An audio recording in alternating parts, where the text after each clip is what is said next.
Hello everyone, नमस्कार दोस्तों। मेरा नाम है आलोक बाजपेयी। मैं आपका जीएसजी के एजुकेटर आप सभी लोगों का बहुत बहुत स्वागत करता हूं आपके अपने चैनल एसपीएन स्टडी पर। तो आप सभी लोग चैनल को सब्सक्राइब जरूर करेंगे। और यहाँ पर आप लोग देख सकते हो कि बेहतरीन तरीके से आज जो एग्ज़ाम हुआ है यूपी पीईटी ट्रिपल एससी का जो एग्ज़ाम हुआ है, उस एग्ज़ाम को 2 शिफ्ट में किया गया है। एक 10 से 12 के बीच में था, दूसरा 3 से 5 के बीच में था। तो हम लोग उसमें जो आए हुए क्वेश्चन हैं उनके बारे में चर्चा करेंगे और सटीक उनके आंसर भी जानेंगे। ठीक है, तो सबसे पहले हम लोग सेकंड शिफ्ट का करते हैं, क्योंकि फर्स्ट शिफ्ट का बहुत सारे लोग कर चुके हैं, आंसर भी बता चुके हैं, लेकिन मैं फर्स्ट शिफ्ट के भी आपको सटीक आंसर जरूर बताऊंगा। तो पहला जो क्वेश्चन है मेरे पास वो ये दिया गया है कि भारत को ब्रिटिश नियंत्रण से मुक्त करने के लिए भारतीय राष्ट्रीय सेना, ब्रैकेट में लिखा है आईएनए, का गठन किसने किया था। विकल्प दिए हैं रास बिहारी बोस, मोहन सिंह, सुभाष चंद्र बोस और भगत सिंह। इसमें अधिकतर विद्यार्थी गड़बड़ करेंगे। गड़बड़ क्या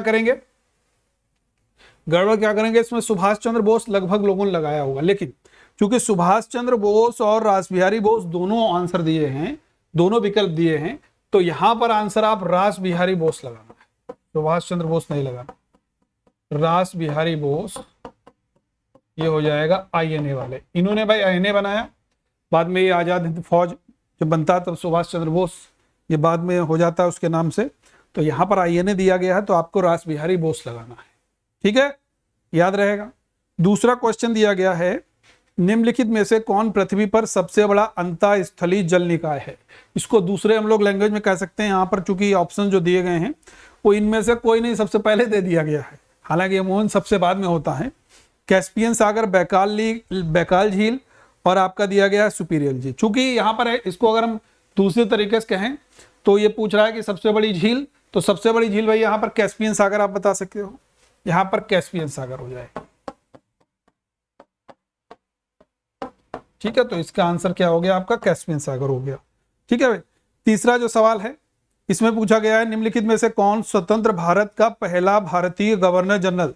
देखिए मेरे पास क्वेश्चन पेपर है, चूंकि मैं इसको क्रॉप करके आपके सामने लाना चाह रहा था, लेकिन वो बहुत ब्लर हो जा रहा था, इसीलिए मैं क्वेश्चन पेपर नहीं, मैंने यहाँ पर क्रॉप करके कट करके नहीं लगाया है, इसीलिए मैंने क्वेश्चन यहाँ से पढ़ना, पूरा क्वेश्चन पेपर है मेरे पास में यहाँ पर। तो भारत का, स्वतंत्र भारत का पहला भारतीय गवर्नर जनरल, स्वतंत्र भारत का पहला भारतीय लगाया गया है। तो यहाँ पर विकल्प दिए गए हैं खान अब्दुल गफ्फार खान, सी राजगोपालाचारी, सरदार वल्लभ भाई पटेल, मौलाना आजाद। सही आंसर हो जाएगा राजगोपालाचारी, राजगोपालाचारी। ये भैया याद रखना है आपको। ठीक है, ये राजगोपालाचारी हो जाएगा इसका, स्वतंत्र भारत के पहले भारतीय गवर्नर जनरल। अगर यहाँ पर भारतीय हट जाए तो माउंटबेटन हो जाएगा आंसर। यहाँ पर भारतीय दिया गया है तो चक्रवर्ती राजगोपालाचारी, इनको राजा जी भी कहते हैं, इनको राजा जी के नाम से भी जानते हैं। ठीक है भाई। अगला सवाल है, किस अधिनियम द्वारा बर्मा को भारत से अलग किया गया। यह आंसर हो जाएगा, बर्मा को भारत से अलग किया गया 1935 अधिनियम के द्वारा। बर्मा वाला जो क्वेश्चन आया है, जो भारत से अलग किया गया है, 1935 अधिनियम हो जाएगा इसका आंसर, यानी कि विकल्प वाला ए हो जाएगा। ठीक है, याद रखना है भाई। अगला प्रश्न है आप लोगों का, सागौन के जंगल भारत में निम्नलिखित में से किस राज्य में पाए जाते हैं। देखो सागौन को साक भी कहते हैं, और ये मध्य प्रदेश आंसर हो जाएगा। सागौन वाला क्या हो जाएगा भैया, ये आपका मध्य प्रदेश हो जाएगा सागौन वाला। आप लोगों को याद रखना है सागौन के जंगल ये आपके कहां पर सबसे अधिक पाए जाते हैं, तो आपका आंसर हो जाएगा भाई मध्य प्रदेश। ठीक है, याद रहेगा। फिर है जीएमटी का फुल फॉर्म पूछा गया है, ग्रीनविच मीन टाइम, सभी लोग जानते हैं। जो जीएमटी वाला पूछा गया है आपका प्रश्न, ये ग्रीनविच मीन टाइम हो जाएगा, ये आप लोगों को याद रखना है, ग्रीनविच मीन टाइम। ठीक है, ये कुछ क्वेश्चन हुए, आगे बढ़ते हैं हम लोग। अगला सवाल दिया गया है, इसमें से निम्नलिखित में से 1969 में कितनी प्रमुख निजी बैंकों का राष्ट्रीयकरण किया गया था, बताइएगा। कितने बैंकों का राष्ट्रीयकरण किया गया था 1969 में। देखो ऐसे अगर ओवरऑल कहेंगे तो हम लोग कहेंगे यार 14 बैंकों का किया गया 1969 में।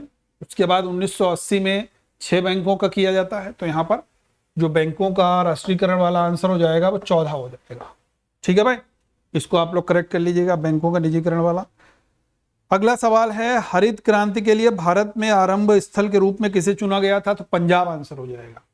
हरित क्रांति वाला जो सवाल आया है, जो हरित क्रांति वाला सवाल आया है, उसका आंसर हो जाएगा भाई पंजाब। ठीक, आरंभिक स्थल। ठीक है भाई, याद रहेगा। अगला सवाल है योजना आयोग के अंतिम उपाध्यक्ष। देखो, योजना आयोग 15 मार्च 1950 को बना था।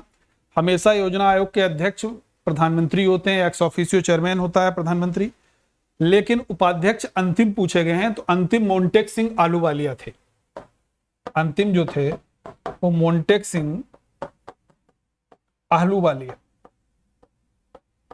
ठीक है, और अगर कभी प्रथम मान लीजिए आ जाए कल के एग्जाम में, तो प्रथम वाले में आपको क्या लगा देना है? प्रथम वाले में आपको लगा देना है गुलजारी लाल नंदा, योजना आयोग के पहले उपाध्यक्ष थे। यहां पर अंतिम पूछे गए हैं तो मोन्टेक सिंह आलूवालिया लगाना है। स्थापना पूछ दी जाए तो 15 मार्च 1950 हो जाएगा। ठीक है भाई, याद रहेगा। अगला सवाल है कौन सा क्षेत्र भारत का सबसे बड़ा नियोक्ता है? प्राथमिक क्षेत्र। प्राथमिक क्षेत्र जो है, प्राथमिक क्षेत्र ये सबसे बड़ा नियोक्ता है।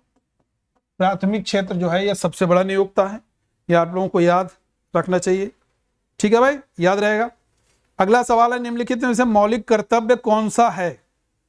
पहला विकल्प दे दिया ये सभी, ये पहली बार मैं देखने को मिल रहा है किसी क्वेश्चन पेपर में कि पहला विकल्प ये सभी दे दिया है। वैज्ञानिक दृष्टिकोण मानववाद विकसित करना, भारत की संप्रभुता, अखंडता और एकता को रक्षा करना, सार्वजनिक संपत्ति की सुरक्षा करना, तीनों के तीनों। तो इसमें हो जाएगा सभी वाला, ऑप्शन नंबर ए। ठीक है, याद रखना है इसको। अगला सवाल है निम्नलिखित में से कौन सा अनुच्छेद अल्पसंख्यकों के हितों का संरक्षण के लिए है? अनुच्छेद 30, 27, 29 और 26 दिए गए हैं। तो 29 और 30 अल्पसंख्यकों के लिए हैं, जिसमें आपका हितों का संरक्षण आर्टिकल 29 में है।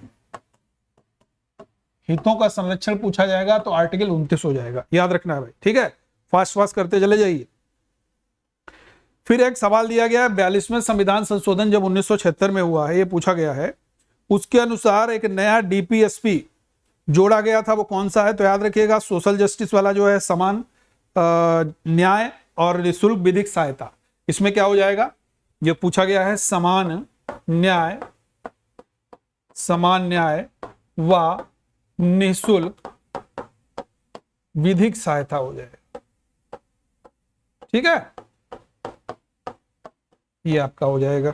ठीक है, जो 42 में से पूछा गया है कौन सा डीपीएसपी जोड़ा गया था, तो जो ऑप्शन नंबर लास्ट वाला दिया गया है समान न्याय एवं निःशुल्क विधि सहायता। यहां तक सबको क्लियर होगा भाई। कोई भी विद्यार्थी को यहां तक अगर डाउट हो कमेंट सेक्शन में जरूर लिख देंगे, कोई भी अगर डाउट होता है तो। आगे बढ़ते हैं भाई। प्रकाश वर्ष का एक माप है, तो हम लोग जानते हैं प्रकाश की गति, ये प्रकाश वर्ष हो जाता है भाई। ठीक है, सभी अम्लों में समान तत्व है। ये क्वेश्चन थोड़ा सा टेढ़ा है, देखो कार्बन, सल्फर, हाइड्रोजन, ये 3 दिए गए हैं। अब यहां पर मेरा जो अंदाजा है, देखो होता क्या है, गंधक और कार्बन ये सब मिलाकर के जलाकर के बनाए जाते हैं ऑक्सीडेशन से, तब अम्ल बनता है। ठीक है, यहां पर अगर कमीशन मानता है, क्योंकि मेरे अकॉर्डिंग अगर देखोगे तो कार्बन होना चाहिए, लेकिन कार्बन सल्फर भी होता है, तो इसीलिए कमीशन को मानना चाहिए सभी, इसको हम लोग सर्कल करते हैं। लेकिन अभी तक मैं आपको यहां पर कार्बन ही बताऊंगा, क्योंकि कार्बन अधिक मात्रा में होता है, इसीलिए कार्बन बताऊंगा। लेकिन ये कमीशन इसका सभी भी मान सकता है, ये आप लोगों को ध्यान रखना है, तो उसको सर्कल कर लीजिएगा। मैं एक बार और उसको रिसर्च करके, उसको सर्च करके बहुत सारी चीजें उसमें देखूंगा, कितना % क्या होता है, तब उसके बाद में उसका सटीक उत्तर मैं आपको जरूर दे दूंगा। ठीक है, अगला सवाल है नॉन स्टिक खाना पकाने के जो बर्तन होते हैं उसमें लेपित होता टेफ्लॉन की परत होती है, इसलिए चिपकता नहीं है ना, कुछ लकड़ी वाला स्पून रहता है, नॉन स्टिक कुकवेयर, टेफ्लॉन की परत होती है। कौन सी परत होती है भाई? टेफ्लॉन की परत होती है, ये आपको याद रखना है। ठीक है भाई, टेफ्लॉन की परत होती है। अगला सवाल है आर्टिकल 245 के अनुसार संसद का कार्य क्या है? संसद का कार्य जो है वो कानून बनाना है भाई। राज्य, क्षेत्र, एक राज्य में कानून बना सकता है, विधि बना सकता है, तो इसका जो विकल्प है वो कानून बनाना है आर्टिकल 245 के तहत, और इसका जो विकल्प है वो हो जाएगा आपका विकल्प नंबर 2। ठीक है, अगला सवाल है जो 1983 वाला सरकारी आयोग आ गया, ये तो केंद्र राज्य संबंध हो जाएगा। सरकारी आयोग का क्या हो जाएगा भाई? केंद्र राज्य संबंध हो जाएगा। यहां तक सबको समझ में आया होगा। अगला सवाल है भाई कौन सबसे बुद्धिमान स्तनधारी है? तो इसमें डॉल्फिन को आपको लगाना है, सबसे बुद्धिमान स्तनधारी आपका डॉल्फिन हो जाता है। ठीक है, याद रहेगा। अगला सवाल है आपका, मैं हिंदी और जीएस के सारे प्रश्न आपको डिस्कस कर दूंगा। आप देखिए हिंदी के कुछ क्वेश्चंस हैं। ईश्वर में विश्वास रखने वाला, आस्तिक, बहुत आसानी से लगा देंगे। स्थावर का जंगम होता है, बहुत सारे विद्यार्थी चंचल लगा के आए, गलत है भाई। स्थावर का विलोम आपका जंगम हो जाएगा। ठीक है, फिर एक मुहावरा जो आपको कहीं मिला नहीं होगा अभी तक, बिल्ली को पहले ही दिन मार देना चाहिए। इसको आप लोग सर्कल कर लोगे। ठीक है, इसको अभी बहुत सारी बुक्स में मिला नहीं है, लेकिन अमूमन जो इसमें रॉब पहले ही दिन पढ़ता है बाद में नहीं, ये गलत है, ये तो नहीं होगा। ये आश्रय वाला भी गलत हो जाएगा। इसमें दो तीन चीज, जो दो सी और डी में उत्तर हो सकता है। बुरा समय आते ही सचेत हो जाना चाहिए, भय का समन शुरू में ही कर देना चाहिए। जो डी वाला विकल्प है वो सबसे अप्रोप्रिएट है, यही होना चाहिए आपका। भय का समन शुरू में ही कर देना चाहिए, बिल्ली को पहले ही मार देना चाहिए, ये आपका होना चाहिए।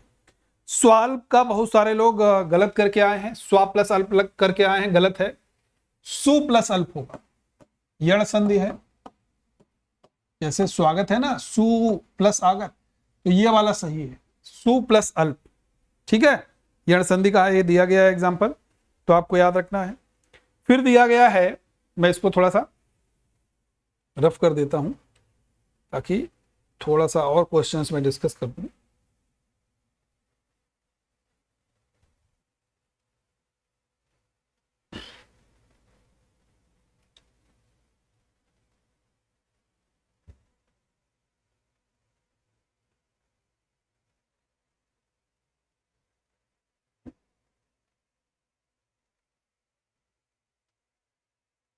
ठीक है भाई, बहुत ध्यान समझिएगा। देखो भाई, मैं क्वेश्चन की बात कर रहा था, वो क्वेश्चन है आपका स्वाल वाला जो है वो सु प्लस अल्प होगा, संधि सु प्लस अल्प, और ये यण संधि है। ठीक है, तो ये वाला जो लोग लगाए वो सही है, स्वा नहीं होगा। इति और इति वाला जो दिया गया है ना, इति और इति वाला, इसमें जो है आपका वो हो जाएगा समाप्ति और विघ्न, समाप्ति और विघ्न, ये वाला सही है। ठीक है, याद रखना है आपको। ठीक है भाई, हाँ या ना? चलिए आगे बढ़ते हैं, और भी कुछ क्वेश्चन है चाहे मैं करा देता हूं आपके।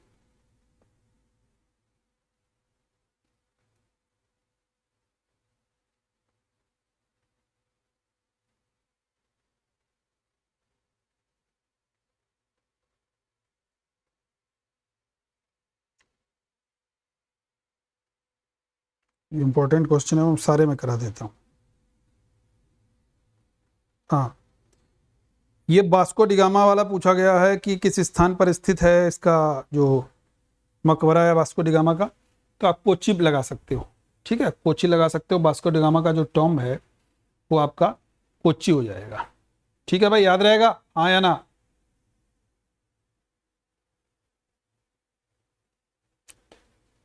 बोलिएगा।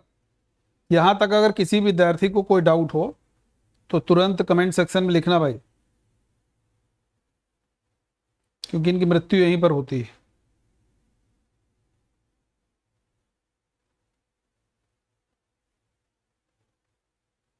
ठीक है, चलिए आगे बढ़ते हैं हम लोग।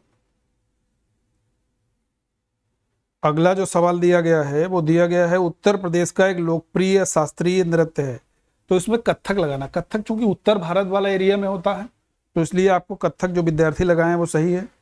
अगला सवाल है कि निम्नलिखित में से लोकसभा सत्र को स्थगित करने की शक्ति है। देखो, सत्राहूत, सत्रावसान, ये सब ये लोकसभा सत्र को, ये सब हो जाएगा आपका। ठीक है, सत्र की बात की गई तो ये आपका प्रेसिडेंट कर दोगे, राष्ट्रपति। सदन की अगर बात करेंगे, सदन आहूत होगा या नहीं होगा, तो वो आपका फिर लोकसभा स्पीकर हो जाएगा। ठीक, चूंकि इसमें दिया गया है, अंग्रेजी में पढ़ते हैं, who among the following has the power of procedure the Lok Sabha session. ठीक है, तो ये दो कंडीशन है, देखो यहाँ पर थोड़ा सा ध्यान दोगे। अगर राष्ट्रपति को पूछा जाएगा 17 मतलब सदन का प्रारंभ, 17 अवसान मतलब सदन का अंत, लेकिन यहाँ पर दिया गया है स्थगित करने की शक्ति। स्थगित जैसे मान लीजिए कोरम नहीं है, अगर 1/10 नहीं हो पाए हैं सदस्य, तो यहाँ पर लोकसभा अध्यक्ष, तो यहाँ पर चूंकि सेशन की बात की गई है तो राष्ट्रपति नहीं होगा, तब आपका लोकसभा अध्यक्ष होगा। ठीक है, चूंकि सदन की बात की गई है तो आप लगाओगे भाई लोकसभा अध्यक्ष, इसका लगाना है। ठीक है, अगला सवाल है अंतरराष्ट्रीय अहिंसा दिवस मनाते हैं, तो ये 2 अक्टूबर को मनाते हैं। 2 अक्टूबर को अंतरराष्ट्रीय अहिंसा दिवस के रूप में हम लोग 2 अक्टूबर को मनाया जाता है। ये पॉइंट भी आप लोगों को याद रखना है। ठीक है भाई, याद रहेगा। अगला सवाल है थॉमस कप किस खेल से संबंधित है? Thomas Cup, Uber Cup, Sudirman Cup, Amrit Diwan cup, ये सब मैंने बताया बैडमिंटन से रिलेटेड है थॉमस कप। ठीक है भाई, याद रखना है थॉमस कप आपका बैडमिंटन से रिलेटेड है। फिर है Wings of Fire, APJ Abdul Kalam sahab की, आज उनका जन्मदिवस भी है। जानते हैं ना आप लोग कि 15 अक्टूबर 1931 को रामेश्वरम के धनुषकोडी गांव में एपीजे अब्दुल कलाम साहब का जन्म हुआ था। उसको विश्व विद्यार्थी दिवस, वर्ल्ड स्टूडेंट्स डे के रूप में उनकी याद में मनाया जाता है 15 अक्टूबर को। तो ये विंग्स ऑफ फायर आ गया भाई, ये हो जाएगा एपीजे अब्दुल कलाम साहब। ठीक है, याद रहेगा। और कुछ क्वेश्चंस हैं, मैं डिस्कस कर देता हूं आपके इंपॉर्टेंट जो हैं, मैं सारे डिस्कस कर देता हूं।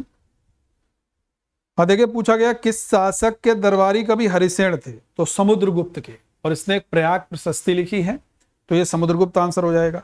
जजिया कर को फिर से लगाने वाला मुगल शासक का नाम? 1564 में अकबर ने जजिया समाप्त किया, 1564 में, और औरंगजेब ने 1679 में लगा दिया। तो आंसर क्या हो जाएगा? औरंगजेब। ठीक है भाई, औरंगजेब ने जजिया कर को पुनः लगाया था, क्योंकि पुनः इसलिए दिया गया अकबर ने 1564 में समाप्त किया था, इसलिए यहां पर आंसर हो जाएगा। पंचतंत्र की कथाएं जो हैं वो विष्णु शर्मा के द्वारा लिखा गया है पंचतंत्र। गौतम बुद्ध ने सारनाथ में अपना जो पहला उपदेश दिया वो क्या कहा जाता था? धर्म चक्र प्रवर्तन कहा जाता था। ये भी आप लोग याद रखो, इतिहास के बड़े अच्छे अच्छे क्वेश्चन आ गए। ठीक है, फिर 1930 में महात्मा गांधी द्वारा सविनय अवज्ञा आंदोलन शुरू करने का कारण? तो क्या हो जाएगा? नमक कानून तोड़ने के लिए दांडी मार्च जो किया गया था, ये कारण हो जाएगा। ये भी आप लोग नोट कर लोगे, इंपॉर्टेंट है भाई। ठीक है, तो ये सेकेंड मीटिंग में आए हुए क्वेश्चंस हैं। आप सभी लोग एकदम सटीक जो उत्तर हैं वो मैंने आपके साथ में यहाँ पर शेयर किए। अगर हमारे उत्तर एकदम सटीक अच्छे लगे हैं तो आप लोग बढ़िया से सेशन को शेयर कीजिएगा। फर्स्ट शिफ्ट को भी हम लोग डिस्कस करेंगे आज आपको रात में उसका वीडियो मिल जाएगा। तो अगर आपको अच्छा लगा है सेशन तो आप सभी लोग भाई हमारे चैनल को आप लोग सब्सक्राइब जरूर कीजिएगा। SPN स्टडी ये यूट्यूब चैनल है, और आप लोग हमारे टेलीग्राम ग्रुप से भी जुड़िए। वाजपेयी सर GSGK के नाम से आपको टेलीग्राम का जो लिंक है वो डिस्क्रिप्शन बॉक्स में मिल जाएगा। हमारा फेसबुक पेज है GS बाय आलोक सर, तो उस फेसबुक पेज से भी आप लोग जुड़ सकते हैं। ओके, थैंक यू एवरीवन, जय हिंद।